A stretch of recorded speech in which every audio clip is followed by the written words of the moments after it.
compañero, a alguien que sé, aprecia también muchísimo la crítica, que también habla sin pelos en la lengua y que es un gran periodista, un gran escritor.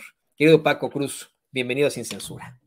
Toño, ¿cómo estás? Buenos días de fin de semana. Mira, y sí, tú tienes razón. No, yo aprecio mucho la crítica, pero mira, crítica como esa cuando viene con rostro, con nombre, con apellido. Fíjate, cuando yo era jovencito, me recomendaban usar un seudónimo y cuando empecé con los libros más todavía, yo digo, no, espérate, estoy dando la cara. Allí estoy, ese soy yo, que la gente sepa que existo, que soy alguien. No, esa crítica es bienvenida. El problema es cuando son anónimos y mira, cuando, por ejemplo, dicen palabras que yo puedo decir con mis amigos, que son del tamaño del mundo, tú sabes, no, yo ahí ya, ahí lo corto completamente, pero por ejemplo, si alguien me critica muy duro, incluso con groserías, pero lo hace en una forma que se esforzó, que parece no elegante, pero que lo hace bien, concreto, muy cuerdo, no, pues eso se respeta. El Claro. problema es cuando usan las palabras que yo uso con mis amigos en la cantina, en el clachique del pulque, pues ahí sí yo le corto, man. Sí, o sea, no tengo ningún problema con las palabras duras, a veces las usamos. Hay ocasiones que son necesarias, porque son parte del lenguaje cotidiano, ¿no, Toño? Son parte de la forma de hablar, pero hay ocasiones en que, mira, hay una crítica y desde la palabra, desde la primera palabra, en hijo de tu, no sé, por tal, por cual, no, yo ahí lo corto, ¿eh? Ahí lo corto, yo soy muy determinante en eso, pero yo tengo críticas que, mira, que me ofenden, que casi me mientan la madre, pero lo hacen muy elegante, y yo digo, esta persona se esforzó, fue creativa, y no me gusta, pero está bien hecho. Eso Yo, se vale porque a veces yo lo uso, Toño. es lo que yo aprecio también, querido Paco, ¿no? Más bien, incluso cuando hay personas que mienten sobre nosotros, nos difaman, pero si lo hacen con su nombre y su apellido, con su rostro, Ya. eso ya con eso ya le hicimos, ya es un paso adelante, eso es lo más importante, que no exista la cobardía, porque tú lo sabes, tú te has enfrentado a ellos ahora que estás ya metido de lleno a veces en Twitter, hay una serie de trolls y de bots que se ponen el nombre Juanita 23, 24, 25, ponen la imagen de un pollito y te atacan a la cobarde, ¿no? O sea, sin decir quiénes son, ¿no? Y ahí nos imaginamos ahí pues a una persona sin ningún tipo de escrúpulos y aparte pues sin ningún tipo de valentía, ¿no? Creo que es muy bueno todo esto. ¿A qué voy con esta situación, querido Paco? Antes de que vayamos con tu tema, sí me gustaría que ampliáramos un poco más sobre los seudónimos y las realidades en los medios de comunicación. Yo le quiero comentar al público consentidor de Sin Censura que en los medios de comunicación utilizan un recurso muy básico y cobarde, como el que menciona el queridísimo Paco Cruz. Un punto número uno es el seudónimo y punto número dos, firmar como la redacción. El seudónimo pues no le sirve a nadie, es el cobarde, ¿no? ¿De qué sirve tener un seudónimo si no vas a poder sustentar tus dichos? Con un seudónimo uno puede decir lo que sea. Aquí en Sin Censura hablamos con rostro, con nombre y apellido, con nombre y apellido, lo tiene usted con Paco. Y el de la redacción, ese recurso terrible, cuando publican una nota a nombre de proceso, querido Paco, de Reforma, del Universal, y que firman con la redacción, como si verdaderamente llegaran ahí los jefes de información con los redactores y redactores, y firman, a ver tú, escribe la R, tú escribe la E, tú, ¿qué opinas de esto, querido Paco? No, mira, Toño, yo he sido muy abierto, yo les he platicado cuando yo nunca tuve problemas con mi padre, de veras, nunca, yo fui un hijo muy consentido. Mi padre, yo les he platicado, fue un policía paramilitar con todo lo que significa en los 60 y en los 70, ¿sí? Del cuerpo de policía de la Ciudad de México, era uno de los cuatro comandantes, había en esa época cuatro, y yo les he dicho, mi padre era, pues yo no tengo problema en platicar sobre él, sí, hay conferencias, fíjate, a las que voy, y me preguntan y yo les digo, no, yo sé lo que hizo mi padre, lo conozco, pero yo lo puedo cuestionar desde el punto de vista profesional. Era un hombre de ultraderecha, un hombre conservador, formado en la Escuela Libre de Derecho, pero pero como padre, yo adoro a mi papá, fíjate, yo lo adoro, es mi mega héroe, porque conmigo se portó como padre, ¿va? Y siempre, él nunca quiso que, fíjate, que yo fuera como él. Y cuando yo le dije que quería ser periodista, se enojó, pataleó, mira, un hombrezote de 1,85 que me di a mi padre. Yo le tenía miedo en ese día, yo nunca le tuve miedo a pesar de lo grandote que estaba. Yo soy chaparrito, yo mido 1,70, 1,69. Le tenía miedo y entonces discutimos, peleamos. Él conocía a muchos de los periodistas viejos en Ciudad de México, sabía cómo eran corruptos y me decía, mira, es que todo el periodismo es corrupto, pero luego ya finalmente se convenció de que no me iba a convencer, él quería que yo fuera locutor, porque hubo una época que administraba dos estaciones, dos empresas de cadenas de radio, y quería que fuera locutor. Entonces finalmente se convenció que ya sabes cómo son los hijos, Toño, se amachan y se amachan. Y montados en el macho dicen, voy a ser periodista. Entonces me dijo algo muy claro, ni te quiero ver con fulano, ni con mengano, ni perengano. Y no quiero nunca ver que firmas como un seudónimo, como lo hace Mataril, y yo me acuerdo del ejemplo que me daba. No quiero ver que firmes con seudónimo. Si vas a hacer algo, lo vas a hacer con tu nombre y con tus dos apellidos para que la gente sepa a quién le tiene que reclamar, a quién es el responsable de eso que se publica, y vas a dar la cara. Y yo, mira, le agradezco eso a mi padre, porque yo como periodista, con mis libros sobre todo, que son muy duros, como corresponsal extranjero, pues no tenía problema, porque pues reportas lo que pasa en otro país. Fui corresponsal extranjero como en 4 países, y siempre dar la cara, siempre decir, yo lo escribo, yo suscribo y sustento eso. Y eso lo aprendí de mi padre, con todos los asegúnes que yo le pueda poner en su vida profesional. Entonces, cuando yo leo críticas sobre mí, no tengo problema, Toño, pero que sea, si va a ser, te digo, con un lenguaje que yo hablo con mis amigos en la cantina, en eso soy intolerante. Lo corto porque además viene, como tú dices, sí, Pollito 324R, Juanito Melodías. Eso yo soy intolerante, pero si viene con una persona que tiene rostro, que tiene nombre y apellidos, y me critica muy duro, incluso con groserías, pero lo sustenta, no, hombre, yo lo respeto. Yo lo respeto porque digo, se esforzó y me está dando argumentos, aunque no sean válidos, aunque lo que sea, pero lo intentó, lo intentó. Y creo que si en la medida que todos demos la cara y que critiquemos y que hablemos fuerte, pues este país va a mejorar, Toño. Pero si nos escondemos atrás del anonimato, ya sabemos o que son bots o que son personas pagadas por quién, pues por los rivales, por los enemigos, por quien sea, Toño. Entonces, o son cobardes, ya, absoluto, Toño. Que no pertenece a una granja de bots, que no le gusta lo que decimos aquí en Sin Censura, y que tan fácil pone ahí Pedrito 2789 y pinche Toño, eres un pendejo, y no sé qué, no, pues sí, ese es pero es cobarde porque nunca da su nombre y su apellido. Yo qué bueno que puedas atesorar eso de tu papá. También mi mamá, si yo hacía yo era un muchacho medio travesón, si hacía alguna travesura por ahí, me exigía que fuera a ofrecer disculpas con mi nombre, con mi cara, y nada de mandar canastas o cartas, ¿no? Pero pues ahí está. Fíjate, Toño, yo acabo de ir a una presentación, tú sabes, allá en la Ciudad de México, a la librería del Fondo de Cultura Económico, la Octavio Paz, y y me hicieron una pregunta, y yo les platico también en El Señor de la Muerte, que finalmente un día descubrí a través del CISEN, fíjate, lo descubrí a través del CISEN con documentos que me entregaron viejos espías. Me entregaron documentos y descubro que Genaro García Luna y yo vivimos en la misma colonia. Su familia llegó procedente de Michoacán, no la misma colonia, pero sí en la misma zona, en el mismo barrio.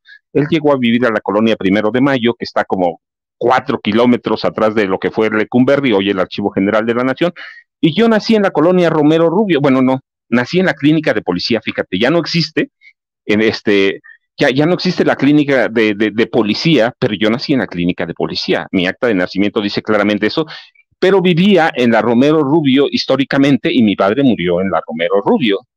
Entonces me preguntaban, ¿por qué tú pudiste sustraerte de eso que fuiste en la Romero Rubio y él en la 1 de Mayo, pero mira, las dos colonias y otras 6 colonias confluyen todas en el mercado de la Romero Rubio. Entonces, todas esas colonias se conocen como Romero Rubio, pero en realidad son 7 colonias y solo una es Romero Rubio. Entonces me decían, ¿por qué no pudiste, por qué él no se pudo sustraer a ese ambiente y tú te saliste de ese ambiente? Y yo les decía, mira, hay cosas fundamentales. La primera, que mi mamá sí me habría metido a la cárcel. Y la mamá de García Luna no. Cuando llegó el momento, fíjate, García Luna tenía 17 años y había dado, yo lo he comentado, había dado su primer gran golpe del que quedó millonario. Y la mamá de García Luna se comprometió con las víctimas a declarar contra su hijo, a encarcelarlo.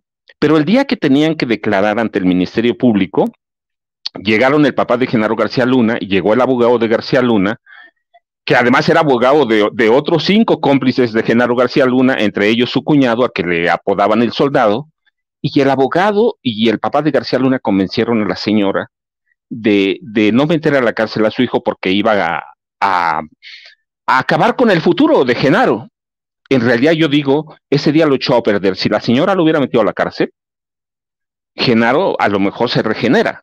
Claro. O pasa algo, pero mira, y a lo que voy, en un momento a mi vida, mi mamá tenía una panadería allá por el rumbo de la villa y teníamos un mercado de carne asada y frijolitos de la olla con tortillas a mano. No te quiero dar hambre, Toño, pero Ya me estás ahí en Garibaldi, fíjate, en Garibaldi. Entonces mi hermano y yo, jovencitos, le robábamos dinero. La verdad es esa. Y le robábamos mucho pan, mucho, mucho. Teníamos una pandillita de amigos, y le robábamos pan. Así que un día nos descubrieron, Toño, de veras, nos descubrieron a mi hermano y a mí con esa pandilla. Mi mamá, por primera vez, tú sabes, yo te platicaba, mi papá era bien consentidor conmigo y yo lo adoro. Mi mamá no era tan consentidora, pero la adoro. Nos descubrieron y ese día, por primera vez, nada de cinturonazos ni chanclazos, nada, Toño, nada. Yo, pues mi papá era en esa época todavía no era un gran jefe de la policía, pero era policía. Este, entonces mandó llamar a un tío mío que se llamaba Félix y que era parte de los reclusorios para menores infractores. Híjole. Entonces, y fíjate, llegó mi tío Félix y yo dije, mira, no solo no me pegaron, no me regañaron, sino que hasta mi tío me va a llevar a pasear. Sí, pero mira, me dijo mi tío Félix me dijo, súbete al carro, güerito, como me decían. No porque esté güerito, Toño, pero así me decían. Sí, Me dijeron, trépate al carro, y yo dije, pues mi tío me va a llevar de paseo. Toño, he sufrido la peor humillación de mi vida. Me llevaron al tribunal para menores infractores y ahí me tuvieron. Nunca, nunca más he vuelto a tomar un centavo de nadie, nunca más he hecho sin dar la cara, pero me tuvieron retenido me retuvieron ahí en el tribunal para menores infractores. Claro, ahí estaba mi tío, pero me dieron una buena lección de lo que es una cárcel para menores infractores. Así que yo les platicaba en esa conferencia, esa es la diferencia entre Genaro y yo. Esa es la diferencia, que a mí mi mamá sí, sí me habría metido a la cárcel porque lo hizo, y a Genaro no, a Genaro lo protegieron. Entonces, mira, pues yo tengo lecciones de parte de mi madre que se murió cuando yo tenía, todavía no cumplía 12, iba a cumplir 12 años, y tengo lecciones de mi padre que siempre me dijo, si vas a hacer algo, da la cara. Y entonces la crítica, con lo que platicamos, ahí debe venir, Toño, ahí debe venir. La crítica se vale, dura, terrible como sea, pero hay que dar la cara. La cobardía no se vale, Toño. Y a mí me da mucho gusto que tus papás y tu tío te hayan dado esta lección, porque imagínate, ¿no? A lo mejor si no te hubieran dado esa lección, estaríamos hablando de ti ahora en Sin Censura, y no tendríamos un gran periodista que nos hable de personajes como Genaro García Luna. Qué gusto y qué bueno, qué orgullo tener esos papás, querido Paco. Y qué orgullo tenerte a ti aquí en Sin Censura. La gente pues, me está comentando muchas cosas ahí en el chat. Qué bueno que los papás tengan esa intención. Uno como padre de familia puede ser lo más consentidor del mundo, pero tenemos siempre que ver por el futuro de nuestros hijos. Y eso lo hicieron tus papás, y qué bueno, mi querido Paco. Y pues Enhorabuena. Qué bueno que hemos platicado este tipo de situaciones familiares. Te quería comentar, dime. Mira, es que la audiencia es parte de nosotros, somos como ellos. Sí, somos los mismos, Toño. Yo les platico siempre, pues yo tengo un hijo todavía menor y no lo tengo en escuelas particulares, ¿no? Mi hijo estudia en una prepa de la UNAM, hizo su examen como todos, y vivimos en este país, sufrimos lo mismo y pasamos lo mismo, y la gente que está ahí atrás que nos ve debe saber quiénes somos, debe saber cómo nos comportamos. A veces hacemos travesuras, bueno, sí, pero hay que tener una conducta que sea abierta, que la gente conozca y que sepa que tenemos familias como ellos, como sus familias, atrás de nosotros, Toño. Sí, exactamente. Eso es lo que más valoro yo de Sin Censura, que si usted que nos ve, que nos escucha, nos encuentra en algún lugar, en la calle y etcétera, y se nos acerca, estoy convencido que Paco va a platicar con usted. Si le quiere dar un abrazo, le va a dar un abrazo.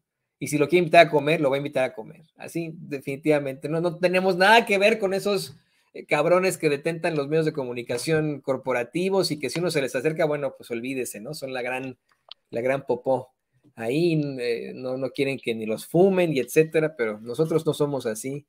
Eso es lo que define definitivamente, vale la redundancia y la reiteración a Sin Censura. De hecho, ahorita que decías eso de que si a Genaro García Luna lo hubiera corregido su mamá, lo hubiera mandado a la cárcel, a lo mejor no se estaría enfrentando a este tipo de situaciones, a lo mejor no hubiéramos tenido esa situación tan terrible en México. Me puse a pensar también en Carlos Loret de Mola. Yo ayer lo planteaba claramente, como es que yo, definitivamente, si un hijo mío se enfrentara a la cárcel, ahí sí yo tendría, me preocuparía un poco más, ¿no? Y defendería a mis hijos a capa y espada si ya es una situación ya de situaciones largas, ¿no? Y que se entiende que un papá defienda a sus hijos, pero pues de dónde vienen estas defensas, quién es el que lo defiende alguien que en un momento fue un junior de un muy violento gobernador, son tantas cosas, yo creo que si a Loretote lo hubiera corregido de niño, no tendríamos estos montajes hoy en día. Pero esas son otras cosas más adelante. Vamos a los temas de hoy. Qué bueno que podemos platicar esto con Paco, ¿eh? Qué bueno que podemos platicar esto con Paco. Es muy, muy importante. Esa es la parte humana de Sin Censura. Vamos a la información. Paco hoy y le pido al equipo que nos grabe. Paco hoy nos va a hablar y nos va a ampliar un poco más de alguien hoy cercano a Carlos Loret de Mola, el pseudo periodista mejor conocido como Lord Montajes. La familia Madrazo en lo general, esta familia Madrazo que funda pues esa plataforma política chayoteril llamada Latinos, que ha tenido siempre y desafortunadamente mucha fuerza en la política de Tabasco específicamente, mucha fuerza en el PRI como parte de una de sus logias. Y hoy el presidente López Obrador comparó a otro personaje muy cuestionable con los Madrazo. Hoy el presidente habló de cómo es que Ciro Murayama pues está muy, muy mal en decir que el pueblo no existe, que así pensaban precisamente los Madrazos. Vamos a ver esta parte y lo comentamos con Paco Cruz en unos momentos más. Ayer vimos, ¿no?, cómo su asesor principal, otro consejero, puso un tuit diciendo de que el pueblo no existe. Por cierto, ¿no encontraste la frase o el discurso de Madrazo? Es que es exactamente eso. Madrazo cuestionaba, Madrazo el grande, el que estuvo preso porque lo acusaron en aquel entonces de que traficaba con las visas de trabajo de los llamados braceros. Y la verdad que le fabricaron el delito, era diputado, porque venía la elección presidencial y él estaba a favor de un candidato o precandidato de Rojo Gómez. Creo que fue en el tiempo que se postuló a Ruiz Cortines. y él estaba con Rojo Gómez. Entonces,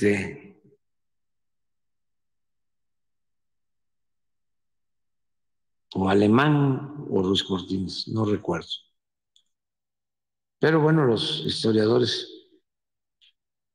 ahora me van a ayudar. Pero fíjate, ¿no? Familias así, los Ruiz Cortines, los Alemán, los Madrazo, los Loret de Mola, estas familias que desafortunadamente han dominado México durante tanto tiempo y de cuyos juniors hoy padecemos los mexicanos. ¿Qué opinas? ¿Qué opinas de todo esto, querido Paco? Fíjate, Toño, cómo son las cosas anoche. Por razones del nuevo libro que ya te lo he platicado mucho, pero no, que sí estoy metido en eso. Estaba leyendo este libro que se llama así, mira, Carlos A. Madrazo. Sí, lo tengo que leer, pero es uno de mis personajes favoritos, Carlos Madrazo, Carlos Alberto Madrazo Becerra. Por cierto, padre, tú ya tienes razón, de Roberto Madrazo Pintado, y que no hay nada que nos heredó un hijo verdaderamente malvado y ruin. Pero bueno, mira, me gusta el tema porque Carlos Alberto Madrazo Becerra, yo digo que fue el último intento verdadero y real por reformar al PRI. Por reformar al PRI, que era controlado por la Presidencia de la República. Cuando Carlos Alberto Madrazo llega al PRI el 7 de diciembre de 1964, en realidad llega por una traición.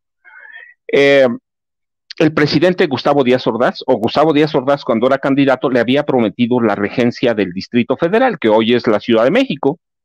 Le había prometido la regencia, porque además Carlos Alberto Madrazo fue uno de los hombres, de los gobernadores que lo destapó en su momento y que lo apoyó y que le dio todo claro. Él iba a ser candidato de cualquier forma porque tenía un acuerdo con su amigo, tenían una hermandad desde el Senado, Adolfo López Mateos. Juntos llegaron en los 40 al Senado y era un grupo de 4 senadores, y el primero que llegó fue el presidente López Mateos, y jaló a todos. Entonces iba a ser candidato, pero finalmente Madrazo Becerra se abre, lo arropa, lo apoya, lo destapa. Fíjate, él es el primero que lo destapa, y Gustavo Díaz Ordaz se comprometió a darle, no se comprometió, le prometió la regencia, pero Miguel Alemán Valdés, y ahí viene, mira lo que el presidente tenía razón, Miguel Alemán Valdés, que había sido presidente, habla con Díaz Ordaz y dice, no, mira, a ese tipo no lo queremos. Miguel Alemán Valdés tenía muchos negocios sucios en la ciudad, en el Distrito Federal. Hoy es Ciudad de México, antes era Distrito Federal. Tenía negocios sucios, tenía negocios cuestionables, y él sabía que si Carlos Alberto Madrazo Becerra llegaba al gobierno del Distrito Federal, pues muchos de esos negocios se iban a acabar. Así que finalmente Miguel Alemán convence a Díaz Ordaz, y Díaz Ordaz habla con Madrazo y le dice, ¿sabes qué? No vas a poder llegar al gobierno del Distrito Federal, a la regencia que se llamaba entonces, a la regencia que era una especie de puesto en el gabinete, pero era una gubernatura por dedazo, la capital del país. Entonces lo manda al PRI. Finalmente lo manda al PRI, Becerra lo duda y le pide 48 horas para consultarlo con su esposa, con algunos de sus allegados, y lo convencen. Le dicen, ¿le vas a decir que no al presidente de la República? Pues era muerte política, ¿verdad? Así que acepta Carlos Madrazo Becerra, acepta el PRI, pero, y toma posesión el 7 de diciembre del 64, toma posesión. Gustavo Díaz Ordaz había tomado posesión el día primero, así que tarda 7 días, y finalmente se va, pero él llega con la idea de democratizar al PRI. Llega con la idea de que es necesario que los candidatos a puestos de populares o de voto no sean nombrados por dedazo, que haya una reforma democrática, y además se deshace de todos los grupos del PRI que había formado el general Alfonso Corona del Rosal, grupos que funcionaban en el PRI, adentro del PRI, fíjate, como una policía paramilitar política, grupos de choque, que después rescata Alfonso Corona del Rosal descata a Alfonso Coronel del Rosal y dan forma a los grupos paramilitares que reprimen, torturan, desaparecen y ejecutan, asesinan a estudiantes, maestros, líderes sociales, activistas, opositores al régimen, ¿no? Que se veían como enemigos de Díaz Ordaz. Intenta Madrazo Becerra crear elecciones primarias abiertas y una comisión de honor y justicia que funcionara alterna al Comité Ejecutivo Nacional del PRI y a todos los órganos priistas. Pero claro, con eso se crea muchos enemigos dentro del PRI y del gabinete, y su primer enemigo es el secretario de Gobernación, Luis Echeverría Álvarez. Así que finalmente Becerra se ve obligado a renunciar en noviembre de 1965 al PRI, pero su liderazgo sigue, y él es considerado un profeta solitario, sí, un predicador en el desierto, pero su degradación encontró el camino y intenta formar un partido político nuevo que se iba a llamar Patria Nueva, que contaba con el apoyo de priistas poderosos. Así que los priistas lo ven como un peligro, empezando por la Secretaría de Gobernación de Echeverría, que quería ser candidato presidencial y que trabaja desde el primer día para esto, y desde la Secretaría de Gobernación se difunden rumores de que Patria Nueva es una extensión del Partido Comunista de Cuba y por lo tanto es un enemigo del PRI y de Díaz Ordaz. Finalmente, mira, hay muchos detalles, pero finalmente el 4 de junio de 69 hay un avionazo en el Cerro Tres Picos de la Serranía del Fraile, muy cerca de la ciudad de Monterrey, y en ese avionazo muere Carlos Alberto Madrazo Becerra, y lo único que aparece es su mano, una de sus manos con un anillo, y por eso saben que es él. Y ya desde el principio hay indicios de que hubo órdenes desde la Presidencia de la República para derribar aquel vuelo, que era el 704 de Mexicana de Aviación, un Boeing 727, y desaparece Madrazo Becerra, y desaparecen los últimos intentos de democratización. Después hay versiones del general Marcelino García Barragán, que ya lo conoces, el mayor torturador del 68, que era el secretario de la Defensa Nacional, y él comenta que las órdenes del atentado salieron desde la presidencia y del gobierno Díaz Ordazista, como habían salido las órdenes del 68, y que el atentado del avionazo había sido coordinado y ejecutado desde el Estado Mayor Presidencial. El PRI, mira, yo digo, se perdió para siempre. Llegaron a la presidencia quienes, Luis Echeverría Álvarez y José López Portillo, que ya sabes, corrompieron a todo mundo. A todo mundo corrompieron, empezaron a endeudar al país.